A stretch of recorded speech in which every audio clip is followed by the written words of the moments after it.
Hello everyone and welcome. My name is for those of you who don't already know, and I'm the co-director of Aboriginal Territories in Cyberspace, and I'm the partnership coordinator of the Initiative for Indigenous Futures. And one of the things that IF does is we host residencies. And so we're very happy to be hosting the residency of Achimostawinan, this game-making collective. And this is part of our Indigenous Futures Cluster Presents series, in which we create an opportunity for resident artists or game makers or whoever we're lucky enough to have come and share their time and space and brain space with us.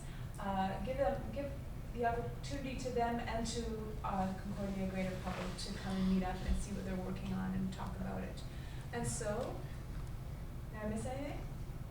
Co-director Jason Lewis of Aboriginal Territories in Cyberspace and primary director of the Initiative for Indigenous Futures, some big name.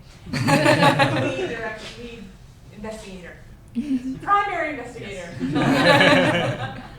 Okay, and so without further ado, I think we have something to show you. All right, press play.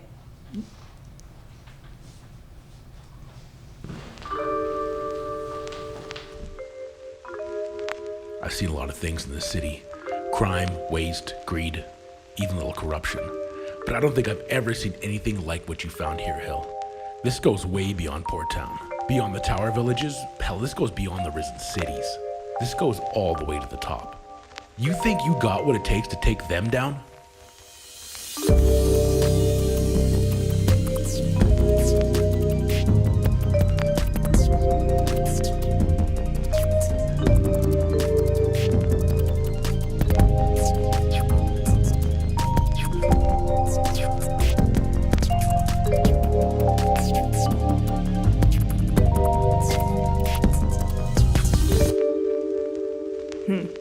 I guess we'll see.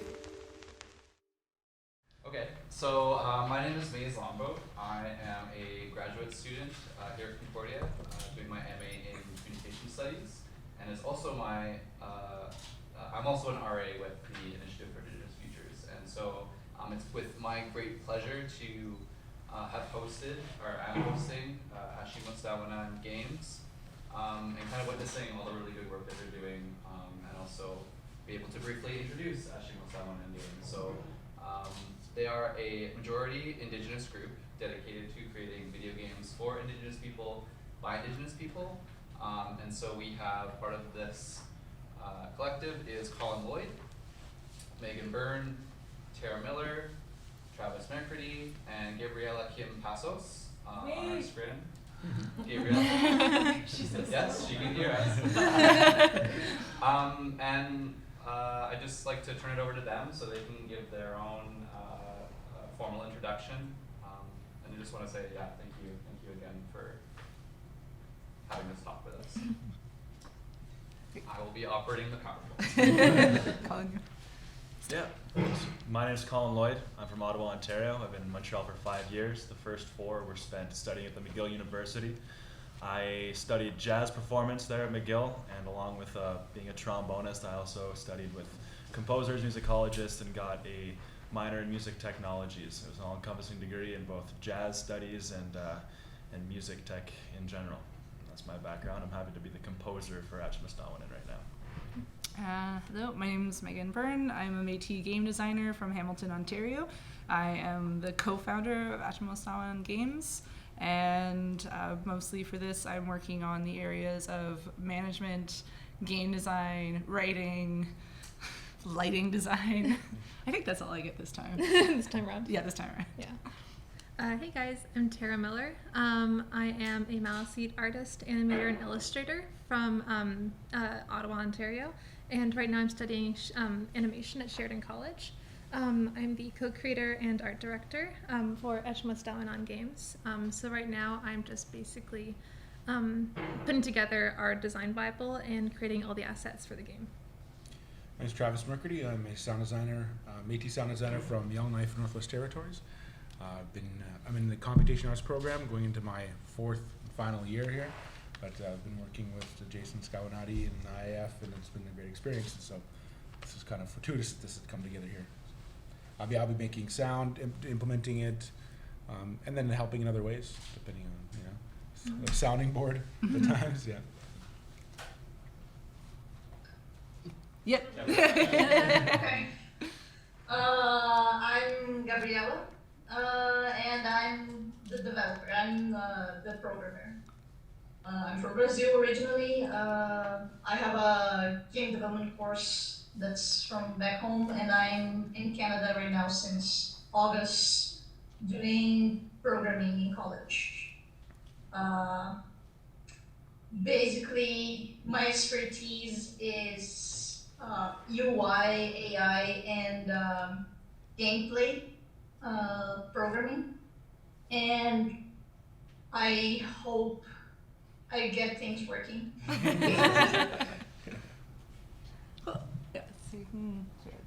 So mostly what we're going to talk about at this talk, because this is super early stages. So the trailer that you saw was actually a pitch trailer that Tara and I used the narrative prototype to make that trailer. So like we're super early days. So what we were going to talk to you guys today was about how we as a group were conceptualizing and sort of world building. Like how do we set the sort of the bones in place for what will eventually become like a bigger Indigenous detective noir series. So if you want to see. Yeah, so what we have here are just some images that we put together.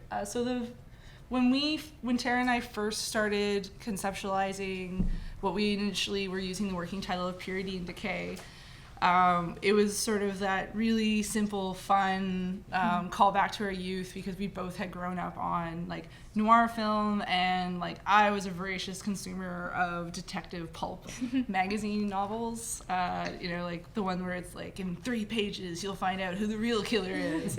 Like I love that stuff. It was just fun. So we wanted to do something fun. Yeah, we took just basically 2 genres that we really loved and put it together. Just mashed. Yeah, especially because like when we came up with the idea for Purity and Decay, we were coming back from Imaginative 2016 after showing our piece Sealskin, which by all accounts was like a kind of flaming failure that was like very hard to deal with. It was our first time working together on a game. There was a lot of things we didn't know we needed to do.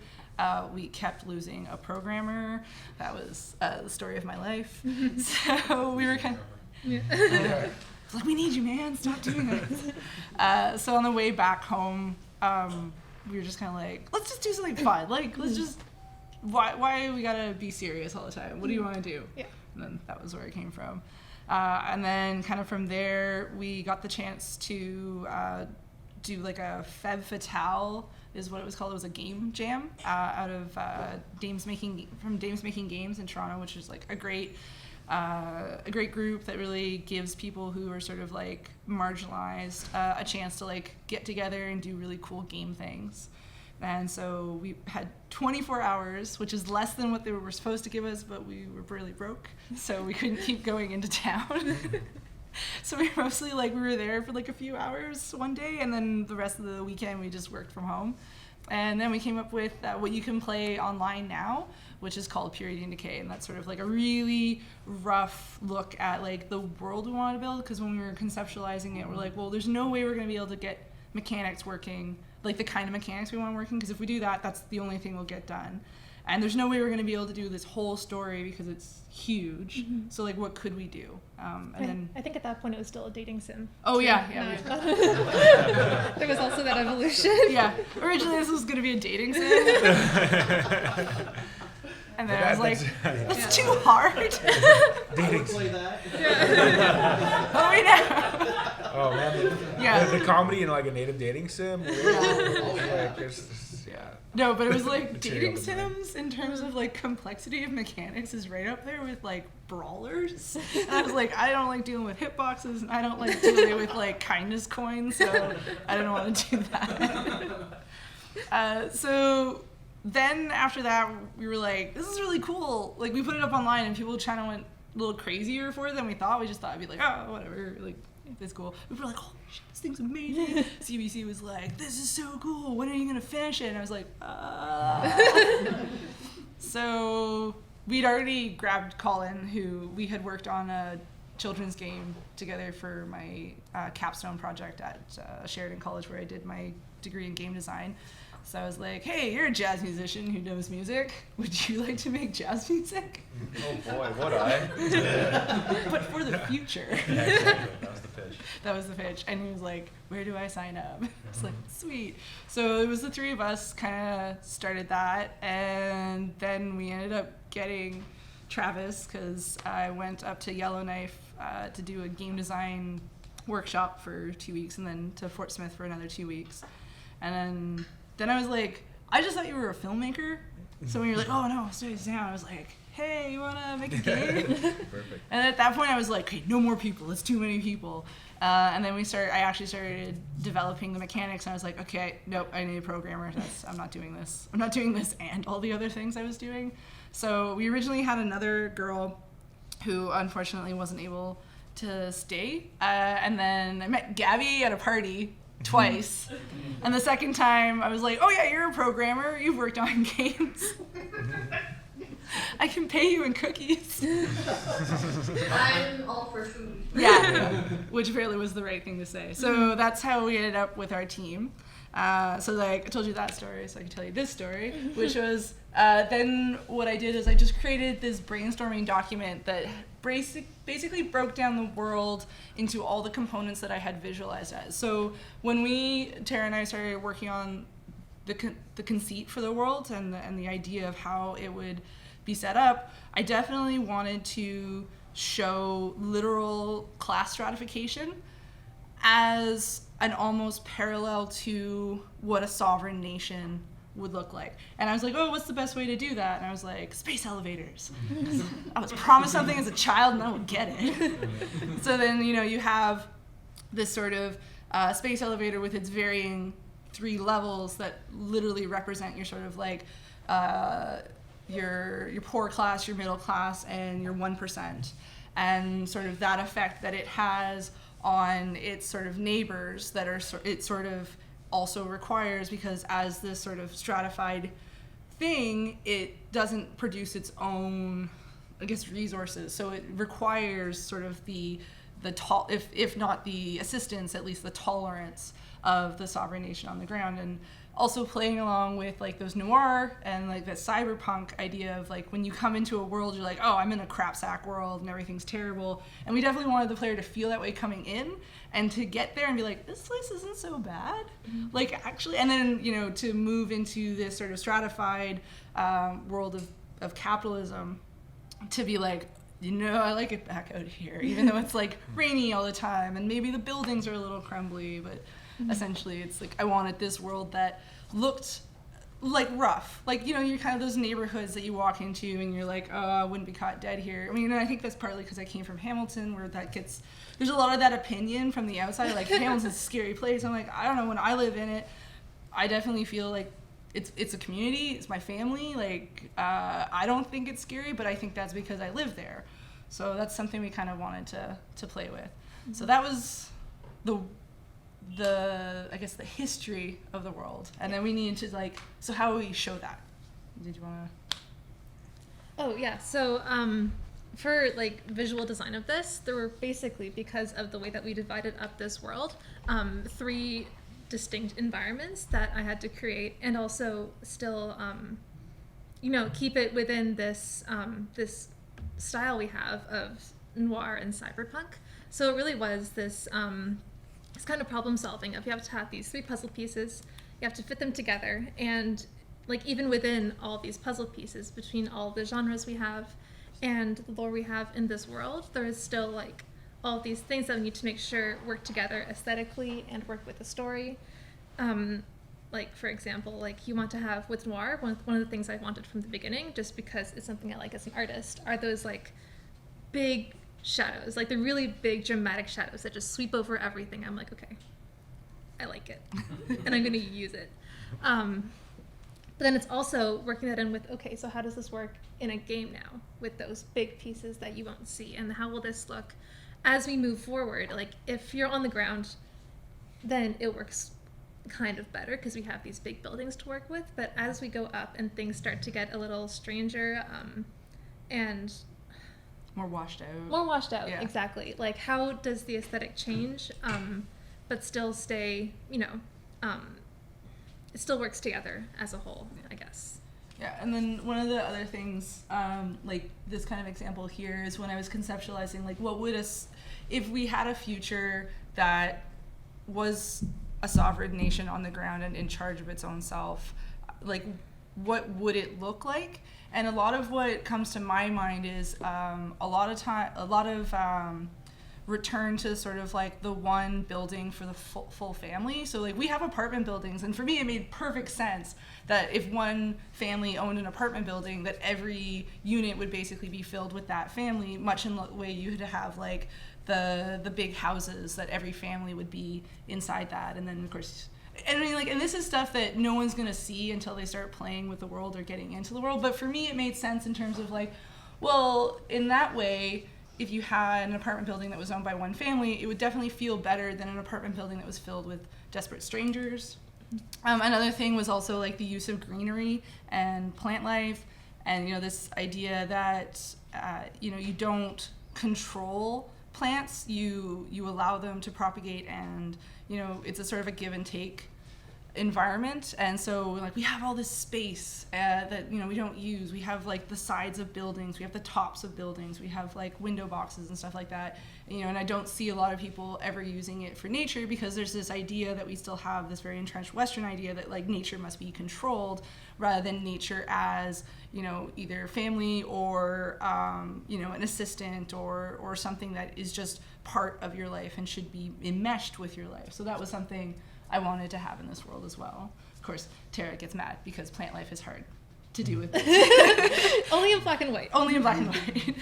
Yeah, and then that was the other thing. It was like we'd had a very, it wasn't heated, but it was like, I really like that black and white look. But for me, it was less about it being black and white and more for it being monochromatic, because to me, that was the sort of aesthetic that I think really caught people. Was no one's really done a video game that was monochromatic black and white, and that was what they were going for, as opposed to like old school games that only had 3 colors, and so you had to kind of work with what you had. Mm-hmm.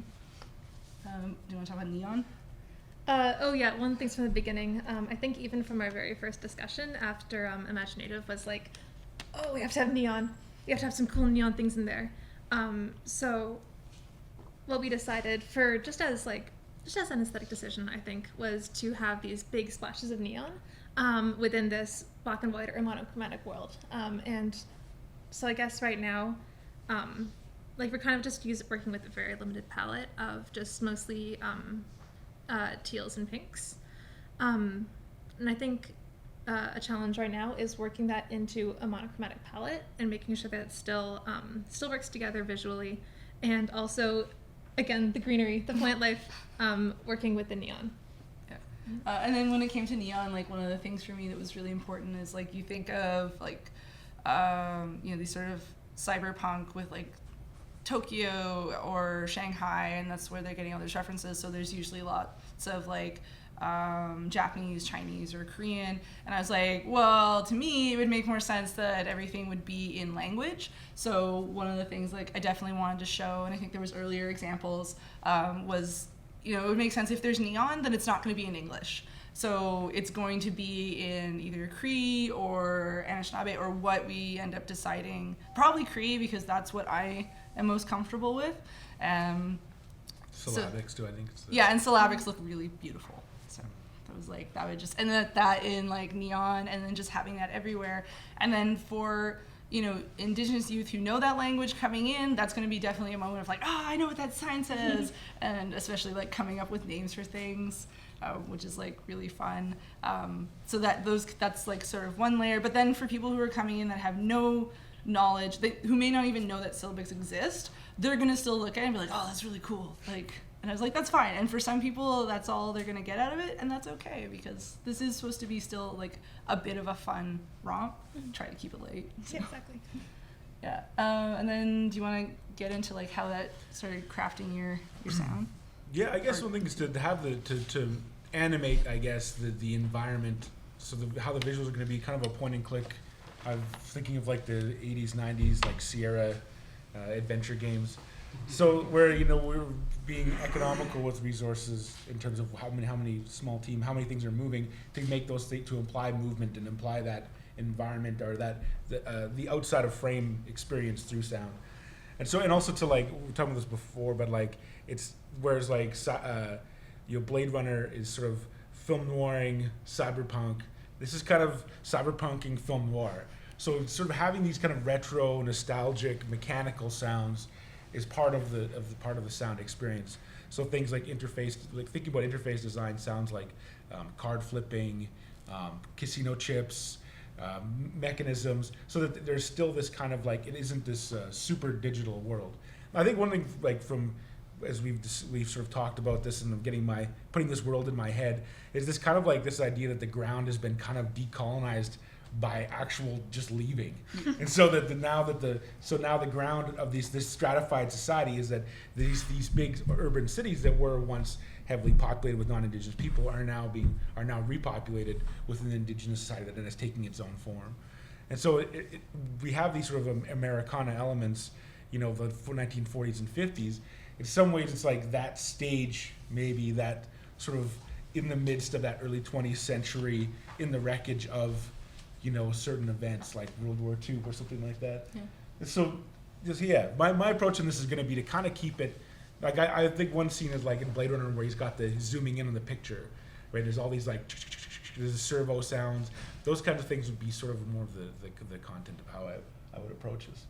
And then also doing voiceover, right? I mean, film noir, I think that's going to be one of the things, is finding the right voice for the lead, and having that person really be key to this. It's going to be it's going to be really built around her character.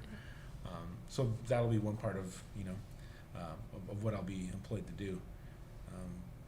But yeah. And how does that work with your composition? With music, composing the music, it's essentially the same thing, the same process, such that you're taking the biggest elements of the game as far as aesthetic. 2 of the 3 are sort of the film noir aesthetic, and then also the cyberpunk, future dystopian elements. And so already they're like huge identities tagged on to both of those. With film noir, you get, regardless of sort of what one's own consumption of film noir might have been, mine personally was almost nothing. You still kind of have a thing you might think of, be it jazz in the 40s. It could be it's visually linked. It could be like the shadows and the cigarette smoke in a dingy bar with a single pianist. That actually rings somewhat true. So like the expectations are already there when you're writing for film noir. You might as well take elements of what people are expecting.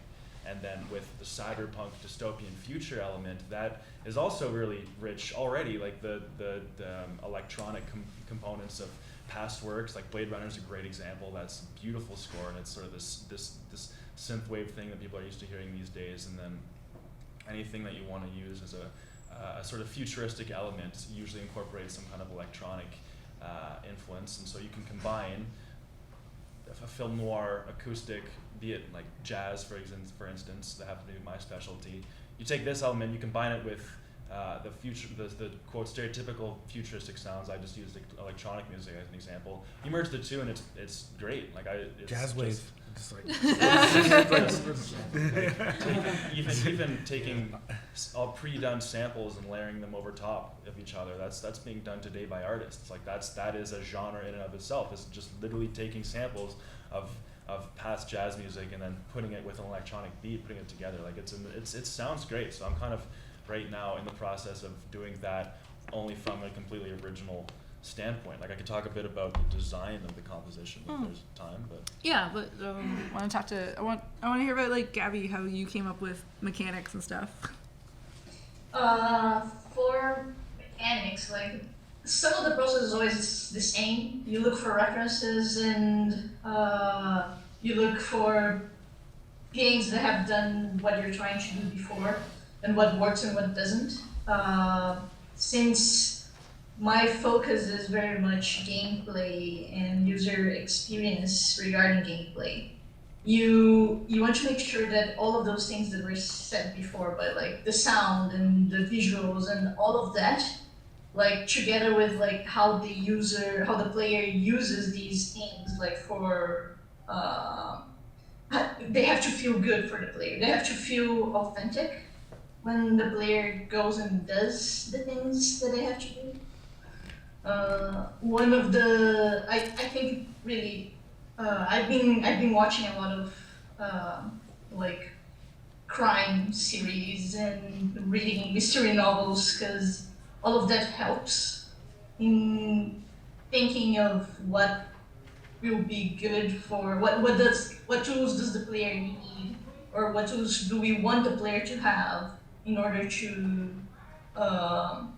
do what the objective of the game is, basically. In this case, like we're doing detective, and many of the things that we want to do, like there are things that you see detectives doing in movies, in series.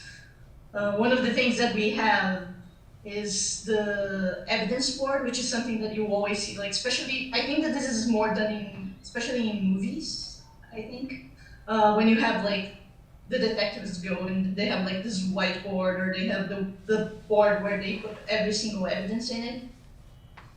And how does that integrate, like, because how do you do that in a way that feels good, like using a mouse and a keyboard, basically.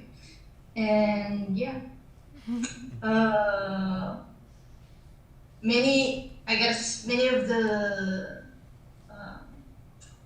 Many of the gameplay things that we do have to be tested all the time, and I guess we'll be going to that soon.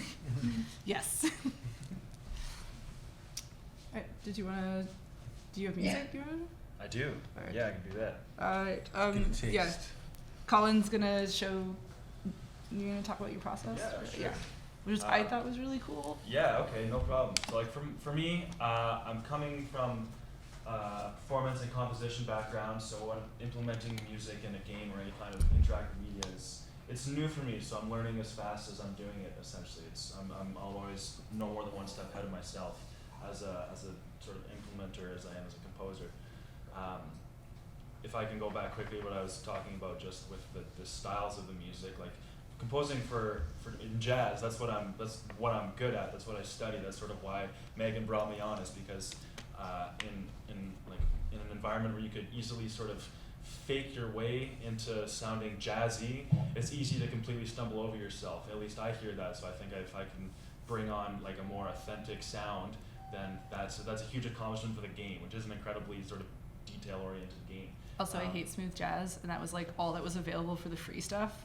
Yeah, so you might as well hire someone who can make it sound a bit more cool. And that's a really interesting paradox, is that like in film noir, a lot of the soundtracks that people kind of either hear in their head or like will find online when you search film noir, it has nothing to do with the era when these movies were being produced. Like nothing at all. If you go to like Spotify, you look in film noir soundtracks, they're all done from the past 15 years. That's not bad, it's just indicative of what people are going to be both expecting and kind of satisfied by. So I don't have to go back to 1940s orchestral arrangements that would have been done for cinema to get what I think would work. I can easily go to like the 1980s, like a live recording in a jazz bar, that would work.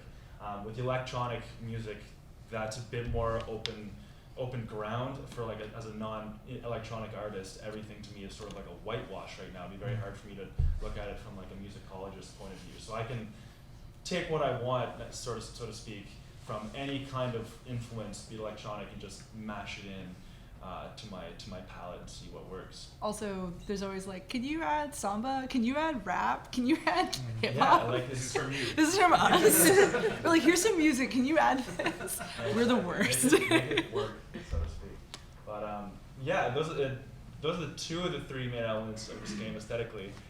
The third one's interesting for me because I always have to be aware of the fact that this is an Indigenous game, or this is in some sense focused to both Indigenous audiences and coming from like a very majority Indigenous focused team. so what do I do in that sense? Like, it's kind of for me, it's cool because as someone who doesn't come from that background, I'm exploring a new territory, and so a big question I have to ask myself is how can I sort of pull this off? Like, how do I get the appropriate influences without making a complete caricature? You know what I mean? Like, you can easily sort of make something sound, oh, this is like Indigenous. You use big quotation marks. So I don't even know if that applies to music, but is this over the top? Is this not? Is this subtle? Like, what works and what doesn't? That's like a process I'm going through right now as a composer. Is what, if anything, maybe it's not necessary. What can I do to sort of to tribute the background of the making of this game? What can I do to make this unique on that front? Have the cyber noir, the I guess that's two, cyberpunk, the film noir, and then an Indigenous game. What can I do there? So that's still at the very like gestative periods. That's a really cool new egg for me to crack open. But it's nonetheless, I think, going to be a big part of that. Yeah, which is why it's great to have Travis too on that. And yeah, and it's like that was one of the things, because you asked, you're like, I'm not Native, I can't, I shouldn't. And it was like, no, it's fine, because you will not be putting drums in there. It's like, no, that's not gonna be a problem. And then you know, because that's a thing. I mean, because that is a thing that like you can't. I don't think it's helpful to try and I guess quote unquote keep the purity of a group because you're always going to be working with people from all walks of backgrounds. I mean, even between the Native elements of the group, like. Travis and I are two different kinds of Métis, and whatever Tara is, I don't know. Like, but I don't actually. Yeah, like, but it's like, you know, being Métis, being Maliseet, being Métis. It's like it's all going to be different. So we're all going to have our own way of approaching things and stuff like music. So, you know, we were also like that. It was sort of like, let us worry about that. And we will tell you if it's not working. And if it is working, let's make sure we're doing it in the most respectful way possible. So if that means like we're bringing on an Indigenous singer or we're going to bring on another Indigenous musician, just to make sure that sort of everyone's being respectful and that we're not like, nothing's being like grossly appropriated. Exactly. Yeah. Also just music. Yeah, and so like my job is extensive enough as a composer to begin with without worrying about everything that encompasses that. So, right, I just have two examples here, sort of the type of music that we were using, not to implement the game per se, but as sort of what I would show them as an example of what I can work on. So this is what would be more ambient for the game. There are like hints of jazz quite generically, like even if you talk about the instruments, like a vibraphone, a trumpet, a saxophone, those are all things that you can associate with jazz and their second degree of separation, like the film noir aesthetic. And then just like turn down, yeah, sorry. That's good. How's that? All right. And then anything that's a drone or that is like a padded sound that has no definitive beginning and end. You can create like a hugely like emotional scene, especially if you're an interactive player, just with that. And I love that. Having never composed with that in mind before, it's huge. You can, with two noises that don't really have a melody, you can make someone scared, you can make someone intrigued, you can make someone nervous. Like it's that I find really cool. And so this is just something you can pull off this like ambient track, if you will.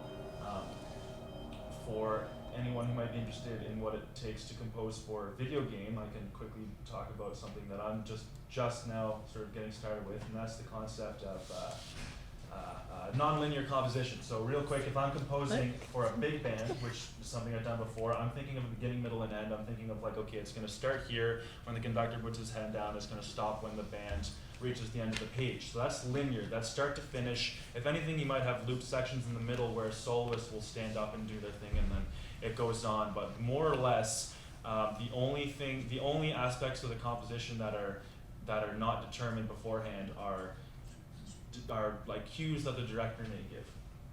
With a game, it's completely different. With a game, you can trigger different parts of the music by walking from one end of the room to the other, by picking up an object, by discovering, in this case, with a detective game, a clue that you might not have noticed before. So you got to be thinking about a lot of different tracks playing at once and how they will sound if one's going off, all of them are going off, if a combination are going off.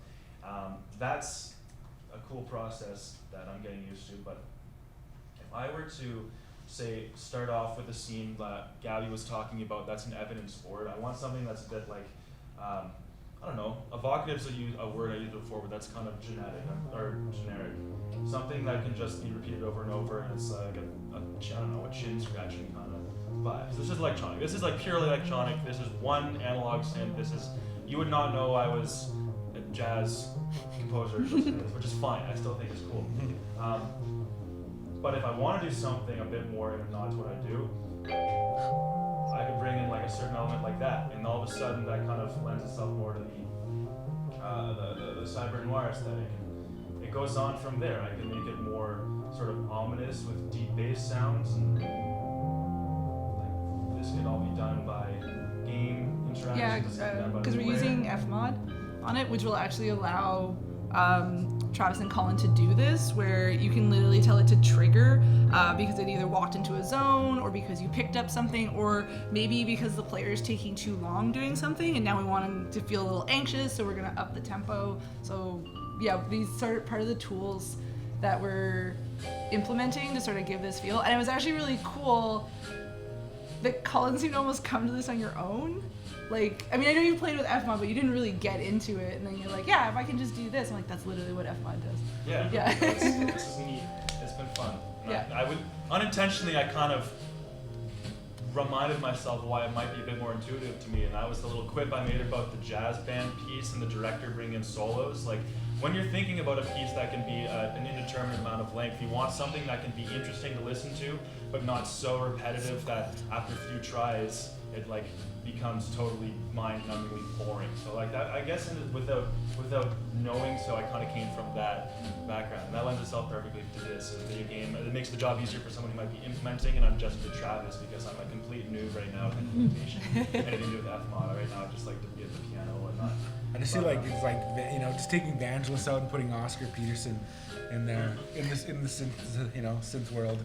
Yeah, and we've spoken nothing about diegetic music like we playing from the source. If we wanted to do what a few games have done before and have like, say,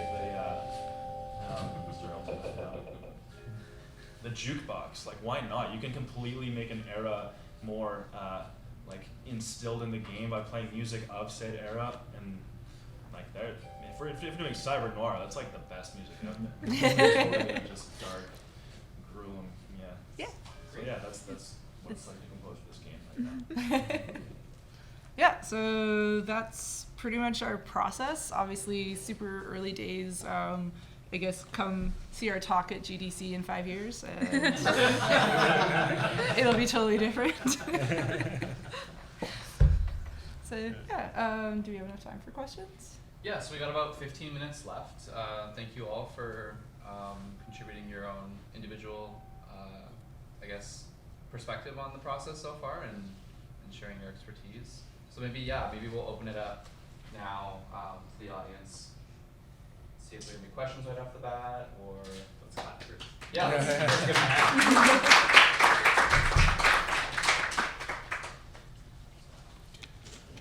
Should have talked more. So how would you describe where you're at right now? Like, you're still sort of like conceptualizing and designing, you're starting to implement? Yeah, it's right now what we're doing is a lot of testing. So a lot of let's make something really quick and see what sticks. Let's make something really quick and see what we like. Now is a good time. So one of the things I'm doing is I'm actually building up a sample scene so I can see how light and post-processing and all that stuff, and I'm actually handing over some of that to Travis so he can play with it. But that's mostly right now for me to be like, what tools do we need? Do we need to make anything ourselves? So in some cases, so like for the writing and the dialogue, originally we were planning on going with ink, which is created by Inkle Studios, which is supposed to be like a text, like a multiple choice text asset for games that you can use in Unity and I think Unreal. And as we were getting into it and I was talking with Gabby about it, I was like, this does not serve our purposes, because for them, when they designed it, even though it's used for a lot of text, it's used for a very linear style, which we could use for ours, but there are things that I'm like, I want it to be able to do this, and I can't. We could make ink do that, but the amount of work that would have gone into doing that, maybe we should just make our own tool. So Gabby was like, maybe we should make our own tool. So it's sort of stuff like that for me is what I figured. Also, I think we're talking localization. Yeah, being like able to have to be able to have multiple versions of the text. Yeah. And to be able to play the game in different languages. Yeah, Yeah. which ink does not like. I find that many tools that are like that you find on the assets store for Unity or even for Unreal, especially if they're for like actual building of the game, like they're really good like for shorter games or certain things like materials and things like that. Like those are absolutely great, but tools like that, they work better for smaller things. Like if you want something longer, if you want to build a more specific mechanic, they usually end up not quite getting there. So the good thing about having a programmer that does Inkley is that the idea is we either adapt that tool or we make a new tool from scratch that will actually fit exactly the team's needs. It takes a little longer in the beginning because until you get the tool ready, it takes a while because you need a lot of testing to make a house tool for things. But once you get there, it's the best you can have. Yeah. Also stuff for like optimization. So for the testing that I'm doing, I'm basically putting in all the lighting, all the textures, everything, just to see like how much is it going to eat up, and where can we start optimizing in terms of like, you know, do we really need that 3D model? Can we just do a plane instead? That kind of stuff. And that's usually stuff that people don't think of. Like I find because we're all kind of like junior game designers or a game company, I do find like a lot of people who are new to game design, they're like, oh, I just want it to look really cool. So they throw in all this stuff and then they're like, why can't my game load? Or why is the file so incredibly huge and no one can download it? And it's usually because you didn't start with optimization in mind. And then it's the same thing for like localization. Like from the beginning, we were like, we want this in multiple languages. A lot of text heavy games don't do that because not just the cost, it's usually when they built the game, they didn't even consider the ability to localize.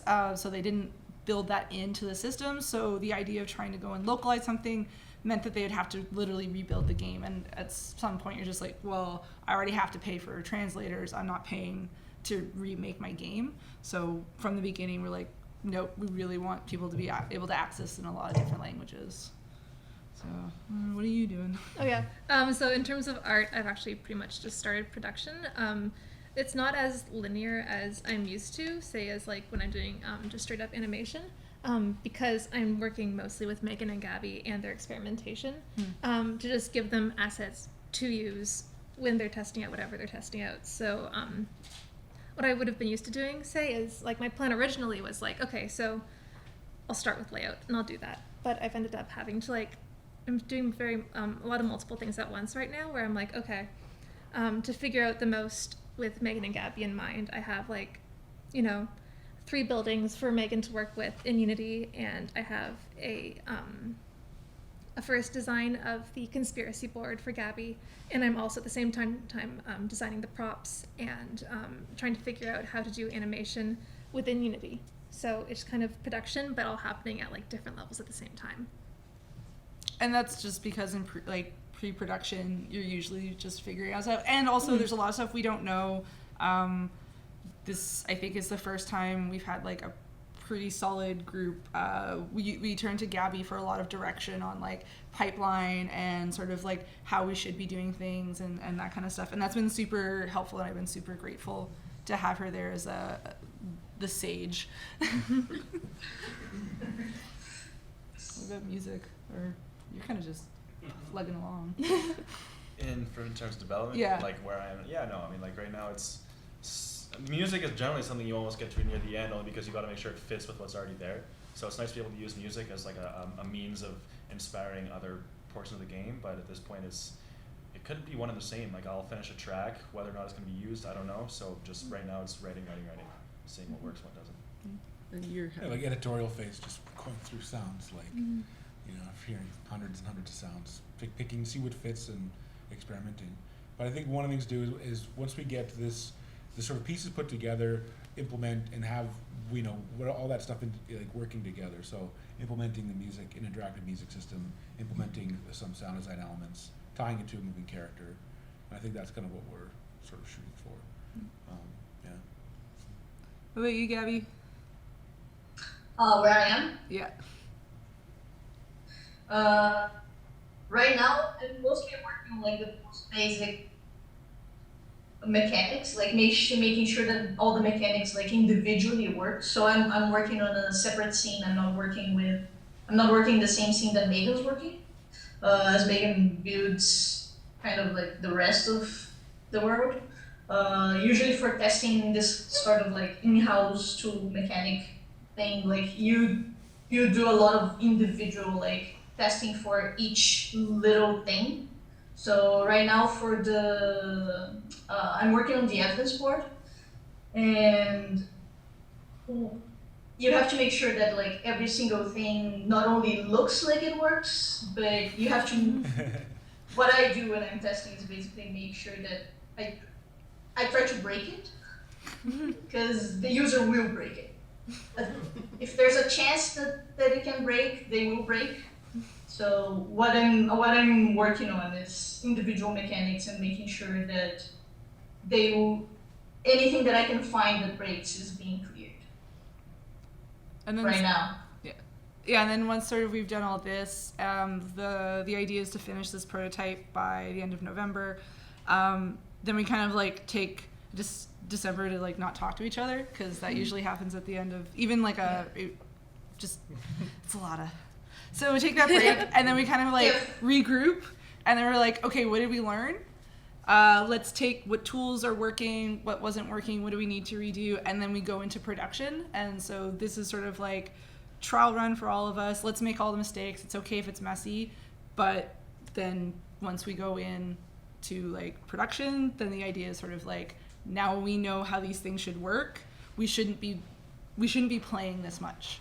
So this is sort of we're not at the point right yet where all of the things come together basically, because we're in the point of development that everyone is working on their own thing, and eventually it will come to the pipeline is that in the game there will come a point where we need all the assets and put everything together. Like for me and Megan, we're gonna have to put everything together in the scene to make sure that the things that work and look good individually, putting them together works, and like make that integration seamless.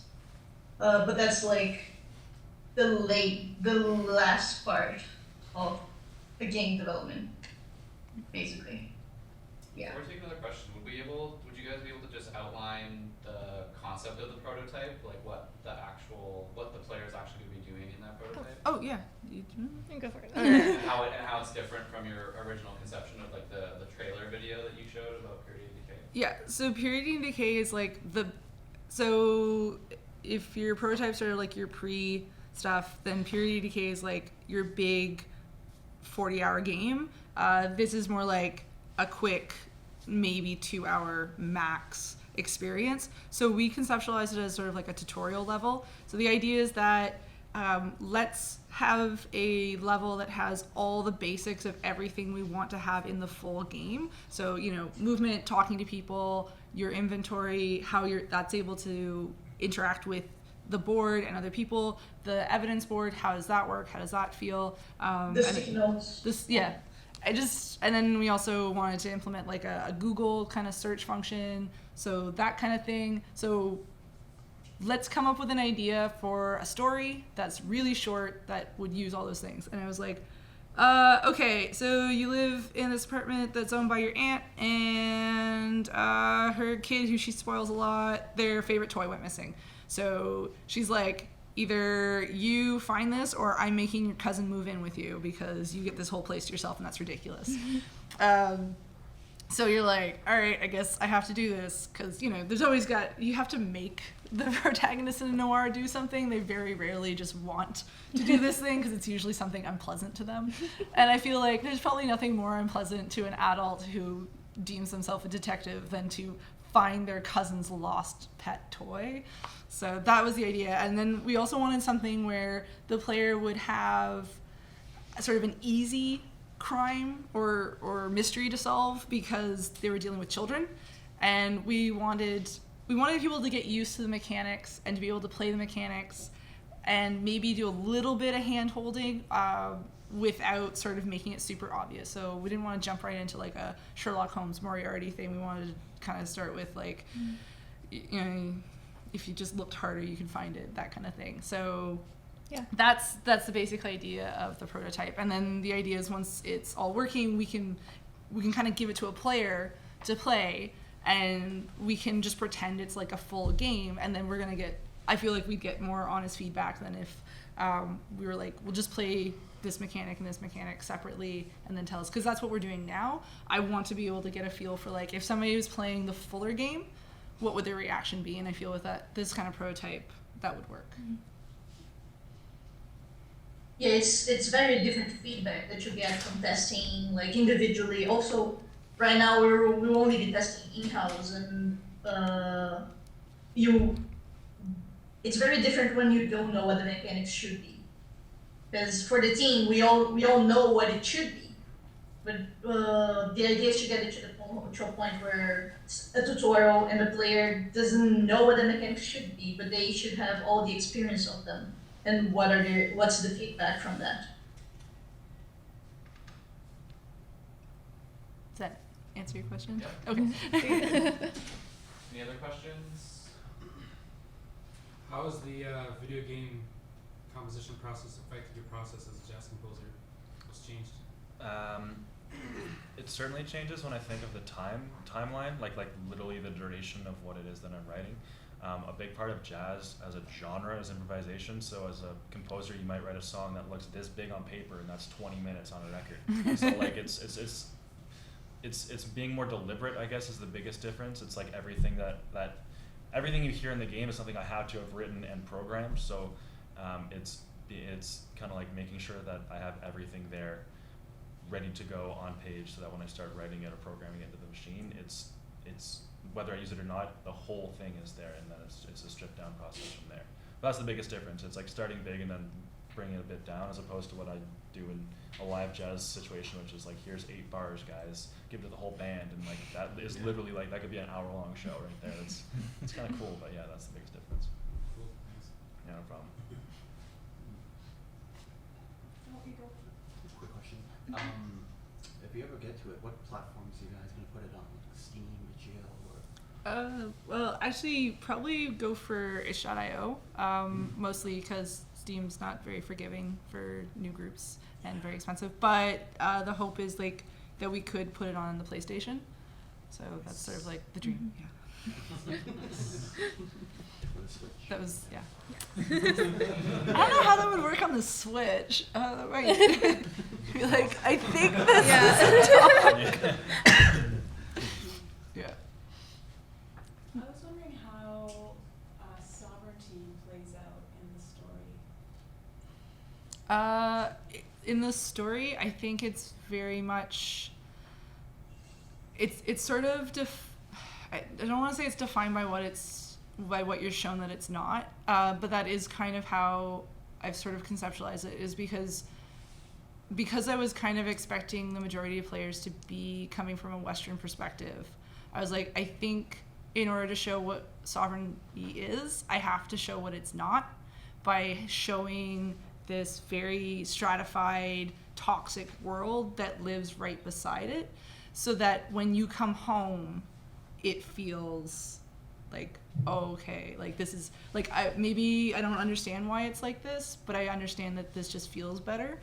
So for me, it was a lot of like, you know, I see a place where people care about each other, so that you have like social programs, so like everyone's needs are met. So for my utopia of a sovereign Indigenous future, it's it's this sort of utopia where everyone's needs are met, even if people like, you know, Andes are gonna bug you, like your friends are gonna take the piss out of you.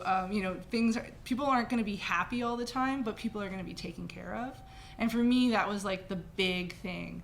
Sovereignty to me means that people are taken care of, and that we take care of each other, and that, you know, you don't have those sort of like, I guess those things that really cause like that deep pain, because people are invested in not just your physical health, but your mental health and your general well-being.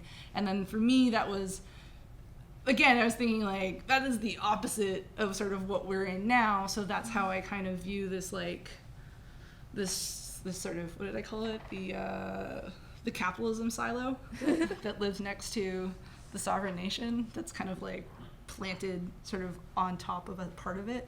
And that, so when you're going through this and you're kind of seeing how you have a society that does not care, that will discard people at the slightest provocation that they're not useful anymore. And then you come home and you're like, you know, it's like, you know, we take care of our elderly and our sick. We make sure that if you don't have a home, you got someplace to stay, you got food. Like, for me, that's always been the big thing, to be able to control that and not have to put a price on everyone's head. To me, that's always been what sovereignty is to me. Do you have? I mean, I think you have thoughts on that. Well, yeah, I think like just considering the way the world exists, that we're looking at, like, even though the images are kind of like the 1970s New York and the 1940s sort of Los Angeles brutalist architecture, it's sort of, that's the part of the what's the visual side of it, but I think within it is the characters are existing within a world that is that people's relationships have an Indigenous side to them. So even though like they're repopulating this sort of empty city, the fact that she lives with her aunt, who like has owns the building, that is kind of like, you know, starting off, this sort of hard-boiled character has these familial relations, and that's where she has to respond to, and that everyone is like existing in a way where it's not how this sort of capitalist ideal of the 20th century. It's got that look and stuff, but within it, people are interacting in the sort of as though as a small community. I felt like that in Winnipeg, actually. It was like someone took my hometown and like blew it up. You know, it's like, you know, made it like times it by 1,000. But it had like, so these different ways that when Indigenous people take over an urban space, how does it change what their relationships are? How are they reusing these buildings that they now have, you know, the power to occupy and sort of control in a different way? So we have talked about things like the building itself isn't like the landlord and everyone's separate. It is kind of its own little town. Yeah. Yeah, like definitely the idea of, I mean, even just from Fort Smith, this idea that, you know, you kind of live and work in your neighborhood, because why do you need to go halfway across town? Like most people, you'd have like family businesses. That to me makes way more sense and feels way more like a sovereign future than someone's expected to go off to the mill every day, or like, you know, you live in the mill. Like that's how it felt like it used to be. Like you lived next to where you worked. You know, if that was a farm, or if like, and then if you were hunting, like you'd go out, but you always came back. And that was like a once in a while trip. That wasn't like, not like we have now where it's kind of like this drone mentality of you got to go out every day and then you come back. And, you know, most of the time people are traveling vast distances. Like I travel almost 2 hours every day just to get to my job. And like you think about that kind of that toll that takes on you emotionally. So to me, in a society that values, you know, health, especially mental and physical, that you wouldn't put that on people. That you wouldn't say like you got to travel 2 hours every day just to make money. It's kind of basically this weird story where I was at Imaginative and we were having a smoke outside TIFF Lightbox, and this guy comes up in like suit, well, expensive watch, and he's like, "You guys natives?" It's like, "Yeah," and then he just starts hanging out with us, and it was just like I wasn't sure what this guy's deal was. He started like, and he was elusive about who he was, right? So he had like, it's like, so what? He was like, "Well, I'm into security, data security, and all this stuff," and he's like. So I think he was doing research. I think it was like, oh, okay, these Imaginative things, let's do some research. We hung out with this guy, you know, and it was some of the questions he asked. One of the ones that was like, he's like, this community right here, we were some specific one. He's like, I'll pay every person say this is hypothetically every person $1 million just to leave. So we can, because we have a project that's where that's totally a worthwhile expense. We'll actually spend more money going through negotiations in a long-term process. Why won't they just like, why would they live in this town that has nothing and not just take the money and move to the city? And I was just like, holy shit. I mean, I had to like explain a whole, ideology and that it's like, well, that money can come and go, but that land that they have, that's the thing, that's the money. That money doesn't even come into consideration in a sense. That's something that's more important, intrinsic. But I think in that sense, it sort of relates to this a little bit. Is that? I hope he was providing the smokes. Yeah. We had our director for our organization there, who's like a total curmudgeon, and it was like, okay, this is oil and water. Let's leave these guys to have this like a total battle. I mean, that was an interesting time, but it relates to that thing where how a space can be transformed by having a different perspective in it. And we talk about this with up north, trying to get more community interaction. And like, what does the community center look like? It's like what does it feel like? And sometimes it's like, what are we supposed to do inside of it? Not like, how is this like this sort of brick and mortar, like, oh well, it should be this big, have these big spaces in it. It's like, well, how are we going to interact? That feeling is the thing that we want to sort of bring. And I think integrating that in these, for those ideas, like those wants are future projections for those kinds of spaces. I think that sometimes that's not that is in a way.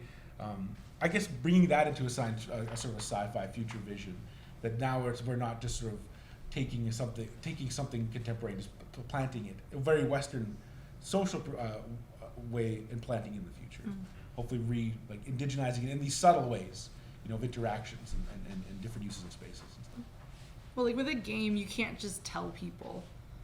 You have to let them explore, and you have to let them come to conclusions on their own. So it's one of those things where it does kind of have to be a feeling that maybe some people aren't even going to understand why they feel so much more comfortable here than they do in the Risen City. They're just going to feel more comfortable, and maybe that's why I love fans, because then they like think about things real hard, and then they do videos on like, well, it's obviously because you were there, and then they're like, people were like, weren't even talking to you, and then you came back and your auntie's like, oh, you look shitty, here's some hot tea.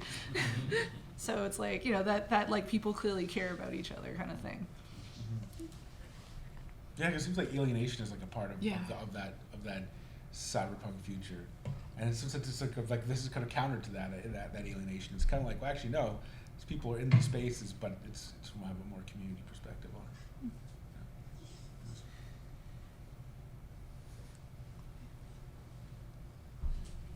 it. All right. Well, Yeah. Anyway, I just want to say thank you. Let's give him another hand.